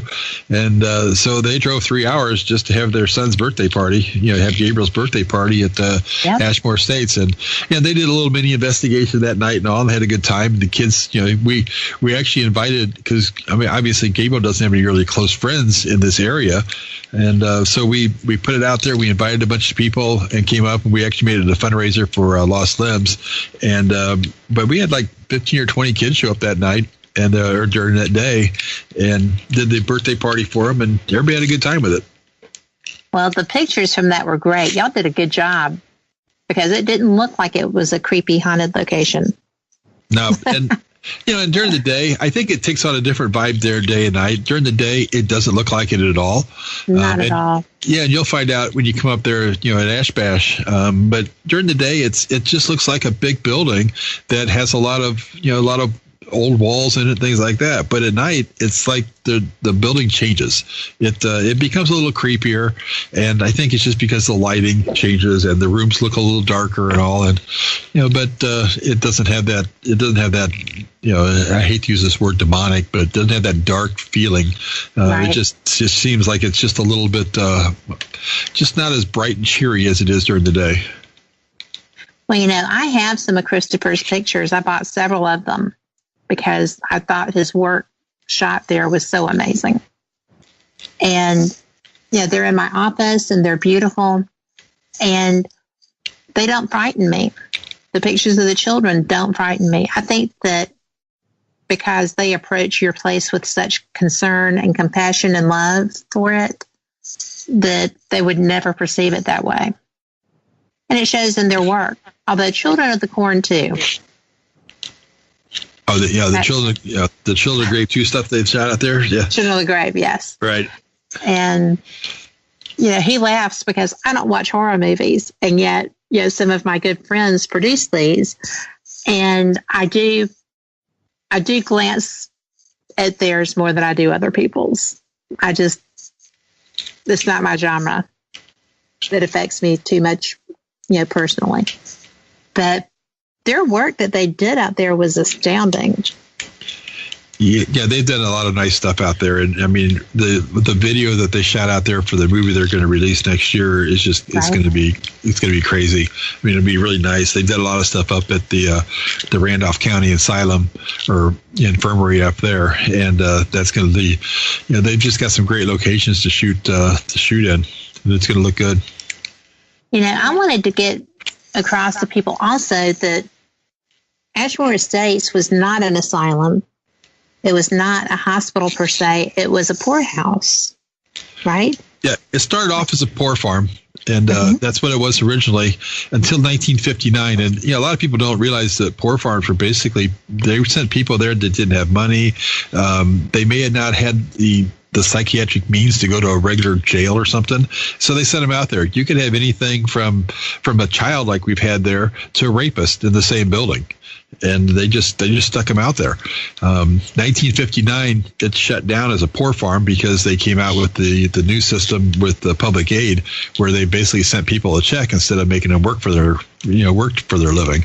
And so that came around. And then later on in the mid 80s, or even a little bit sooner than that, it actually did become a psychiatric hospital where they would treat patients. The big difference between a hospital and an asylum is a hospital is trying to help you, where an asylum just basically puts you in a room and lets you sit there until you die. But Ashmore was a hospital.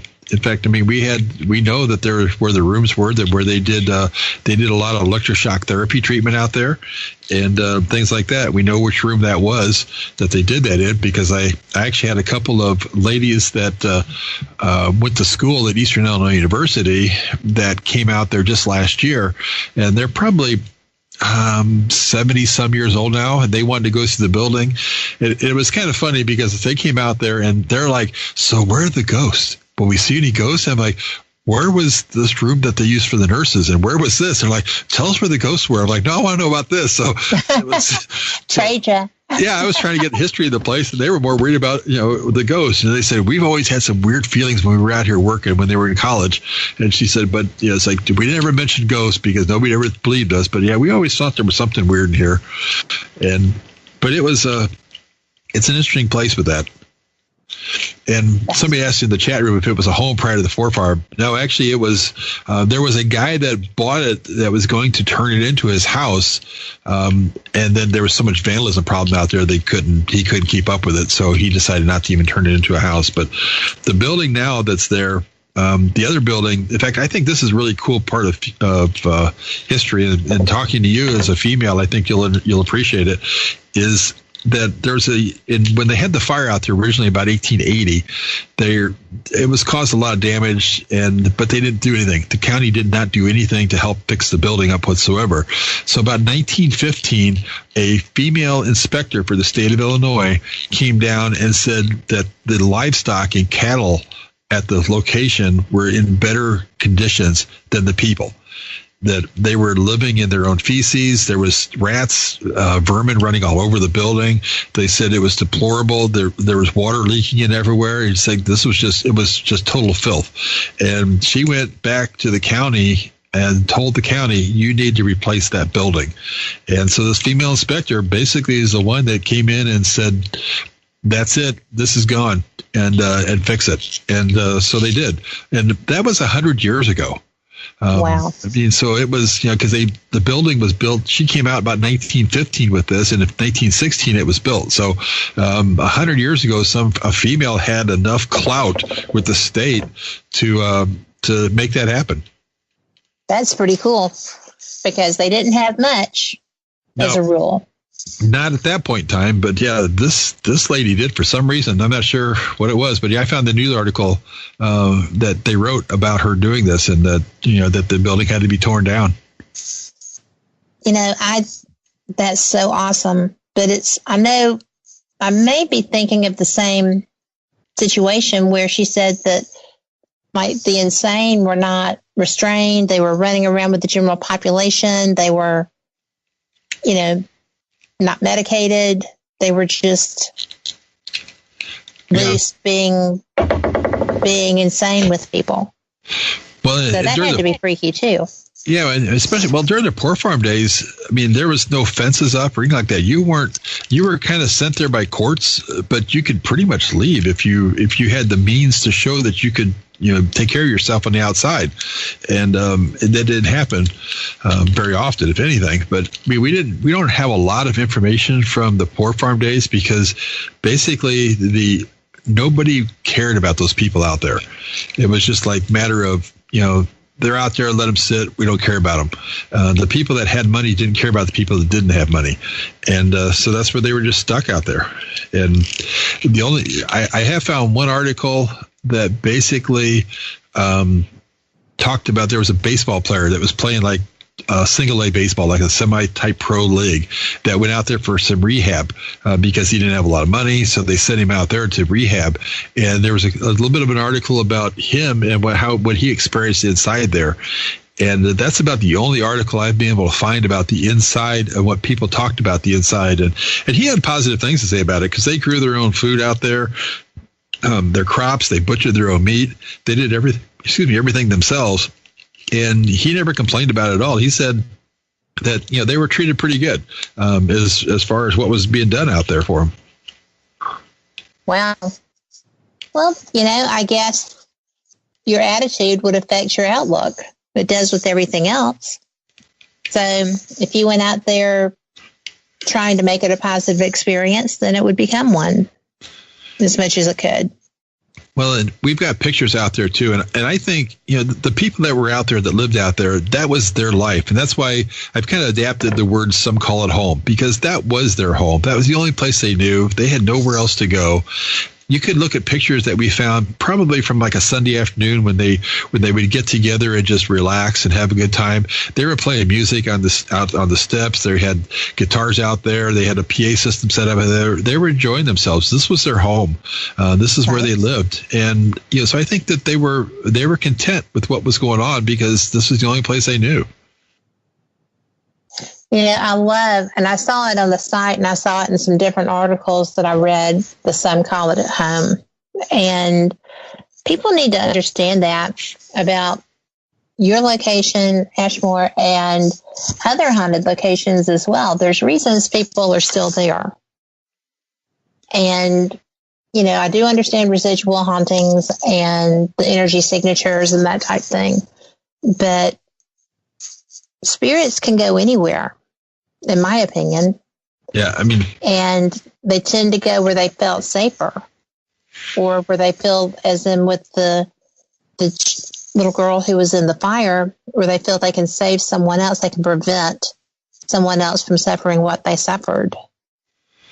Yeah, I think the one thing that we know about the paranormal is we don't know anything about the paranormal. Pretty much. And we did turn down one TV show that wanted to come out there. When I first bought it, they called me and wanted to do a show out there. First off, I told them it's not an asylum because that was basically where their show was headed. And I told them I was not going to allow them to come in there and try to trap a ghost. And I said, I don't believe in that. I don't think it's right. And they said, well, that's kind of what we do. And I said, well, you're not going to do it at my place. So, in fact, their producer told me, he said, well, but you're going to be famous. It'll be on TV. I said, the only reason you're calling me is that the place is famous. And I said, I don't need you coming here trapping a ghost, so I'll just pass on your show. And yet they're having their first ever time there soon. Yeah. Yep. But it's not a show. They're just coming out there. Nope, they're coming to explore it and experience it themselves. And they're great guys. They are great guys. And I didn't talk to any of them. I talked to a producer, somebody. I had some problems with a couple of things that they did on that show. And when I had the opportunity, I asked them about them. And basically, it wasn't their call. Those are the production companies. They say what they want to see.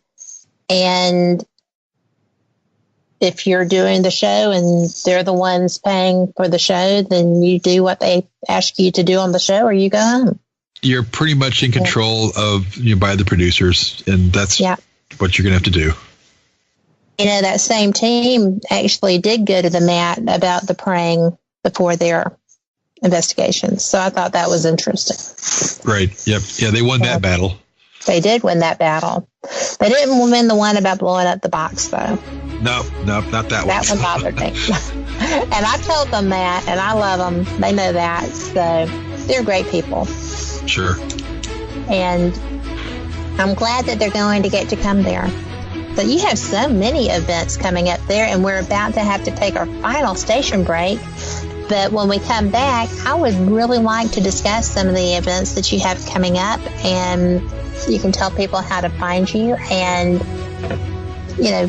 check out the site and find something that they want to support and show up for. I know your calendar is probably mostly booked right now for the year, isn't it? Pretty close. Yep. Yeah. We'll tell them how to find that, too. Alrighty. But we'll be back after this.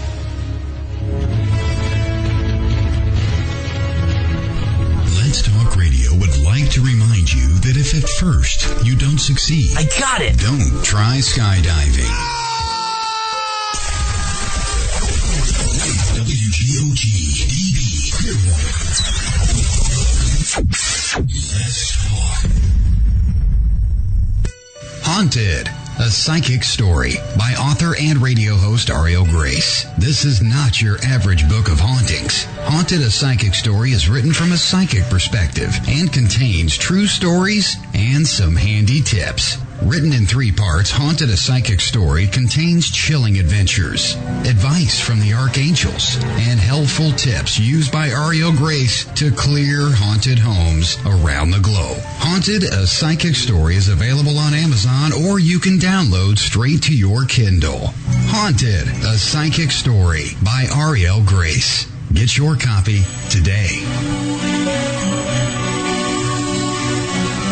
Shopping, dining, beautiful lakes and rivers, and a monster?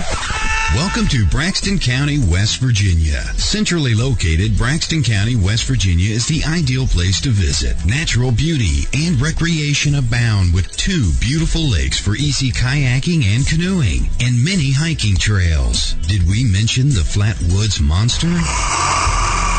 That's right. Visit Braxton County, West Virginia's Flatwoods Monster Museum and not only learn about the Flatwoods Monster, but walk in the same footsteps as the people who witnessed it. Nearly all of our attractions can be found within a few miles of Interstate 79. Visit us online at braxtonwv.org. That's braxtonwv.org. Braxton County, West Virginia.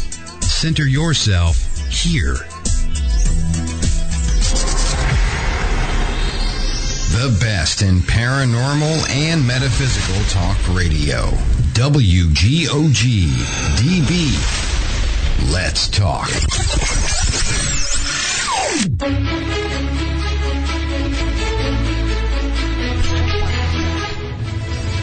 7 minutes after the hour, and we are back with Paranormal Experienced Radio. I am Kat Hobson, your host, and Robbin Terry, owner of Ashmore Estates, is my guest tonight.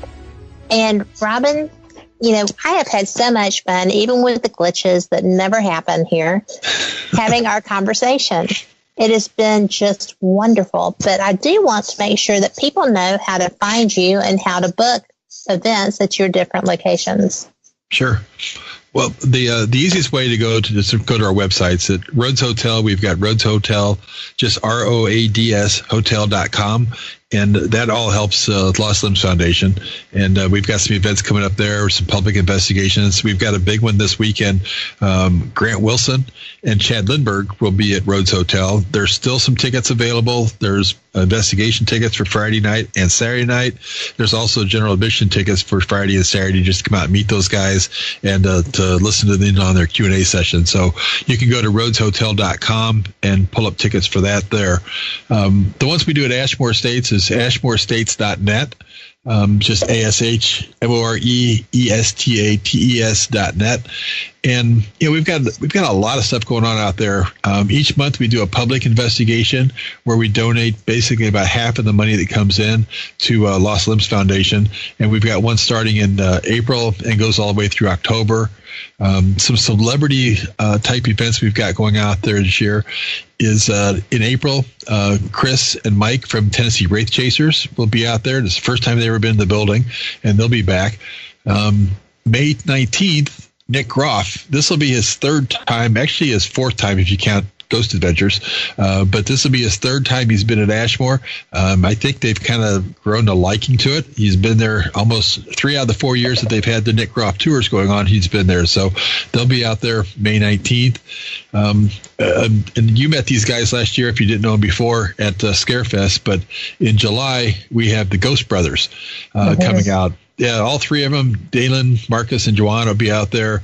We've got a Friday night investigation, a Saturday night investigation, and then we've got a meet and greet on Saturday from like 1 to 4. We're actually not charging for that, just asking for a donation to the Ashmore Food Pantry. And the investigations are $125 for that. So we're keeping the cost down as much as we possibly can for those. In August, we've got, and this is the first time these two have ever been here, is Susan Slaughter and Joe Chin from Ghost Hunters International. I've investigated with Joe Chin before. He is awesome. Yeah, I've met Joe and I've met Susan both, and I'm looking forward to that, especially since they haven't been there. I think it's always fun to bring people in that haven't been to the location, just because you experience it just as they experience it. So that'll be fun.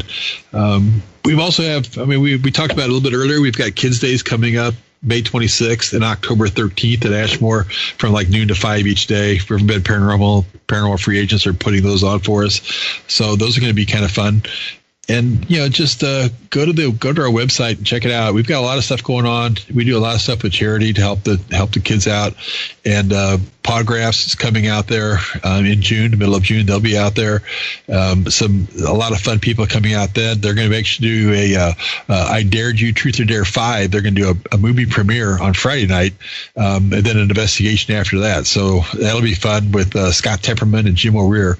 In fact, actually, I have a small part in that movie. So kind of looking forward to seeing that out there that night. I'll know my part's a little bit weird, so I don't know if I like watching myself do that stuff anyway. But and then the Booth Brothers we talked about earlier, they're going to be out there again July 7th. They'll be out to do it. And if you've never investigated with the Booth Brothers, you really need to do it. They're probably the most compassionate people in the paranormal. Yes. I would agree. That's just the way they are, and Rachel's the same way. And ask Rachel about her, the EVP they caught upstairs when she was on the 3rd floor sitting on the bed, when I think there's something like to the effect that they asked a question. It's like, would you like us all to leave? And the voice came back and said, you can come back later.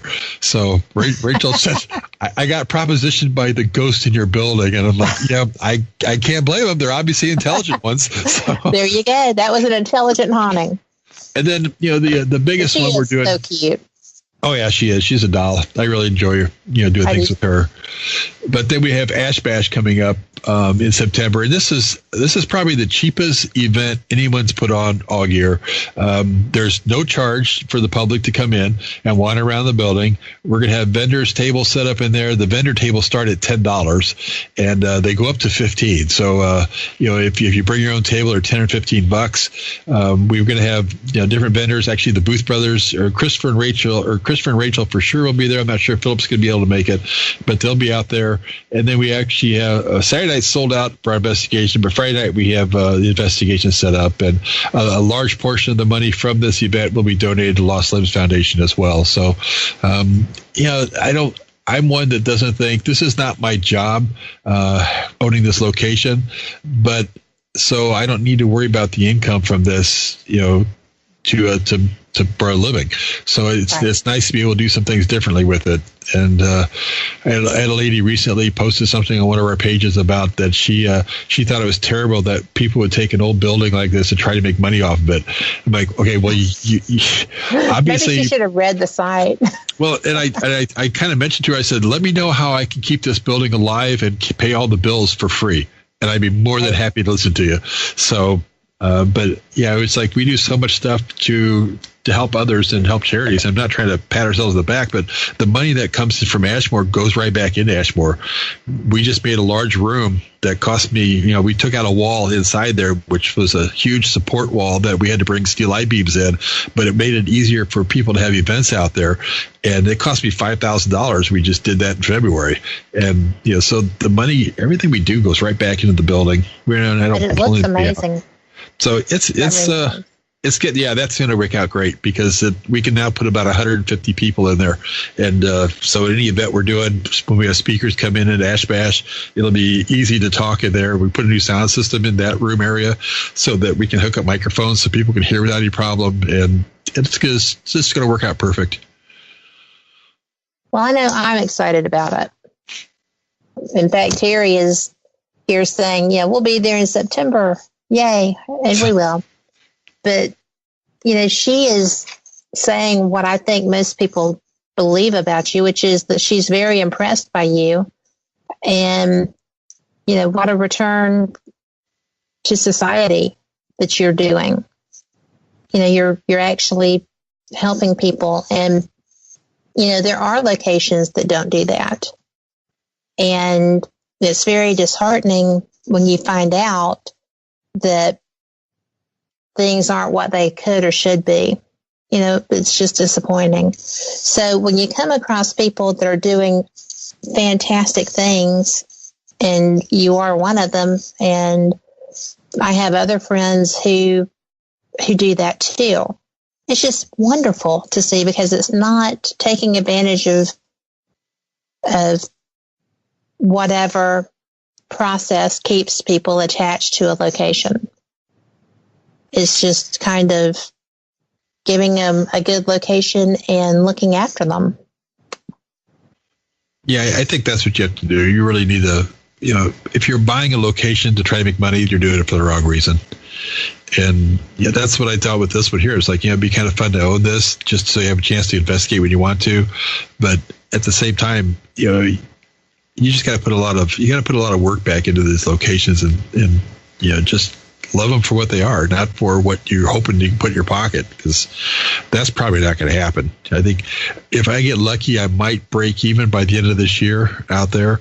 If not, hopefully next year. But because it's not cheap to keep one of these things going. Well, just the normal upkeep on anything that large is extensive. Oh yeah, it's.